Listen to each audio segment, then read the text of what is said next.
नाही, रेशीमबाग मध्ये जो शताब्दी महोत्सवाचा कार्यक्रम होतो आहे राष्ट्रीय स्वयंसेवक संघाचा, ज्यांना 100 वर्ष पूर्ण झाले, त्या कार्यक्रमात मला जाण्याचा प्रश्नच येत नाही.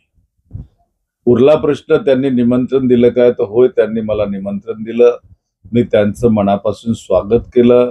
कारण ती संस्कृती आहे, की कोणी आपल्याला भेटायला आलं किंवा निमंत्रण द्यायला आलं त्यांचं स्वागत केलं पाहिजे. मी केलं.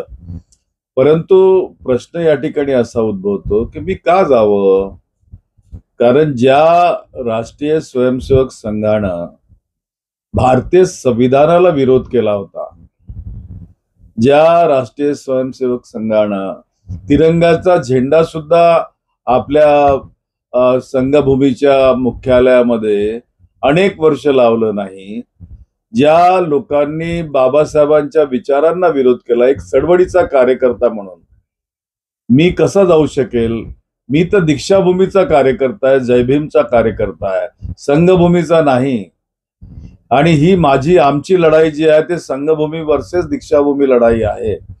अशा वेळेला तो जाण्याचा प्रश्न येत नाही. मला एक सांगा, की राष्ट्रीय स्वयंसेवक संघानं किंवा RSSनं कधीही सार्वजनिकपणे असं सांगितलं का, की आम्ही भूतकाळात चूक केलेली होती, आम्ही मनुस्मृती नाकारली किंवा आम्ही संविधान मान्य करतो? हे कधीच त्यांनी खुलेपणाने सांगितलेलं नाही आणि ते सांगणारही नाहीत. कारण त्यांची मानसिकता ती नाही आहे. त्यामुळं माझी लॉयल्टी ही डॉक्टर बाबासाहेब आंबेडकरांच्या विचारसरणीची आहे. माझी लॉयल्टी ही भारतीय संविधानासोबत आहे. आणि भारतीय संविधानाचा योद्धा म्हणून आज जेव्हा श्री राहुल गांधी या ठिकाणी काम करतायत, संविधानासाठी लढतायत, त्यावेळेला त्यांच्या खांद्याला खांदा लावून उभं राहणं हेच माझं कर्तव्य आणि ध्येय आहे.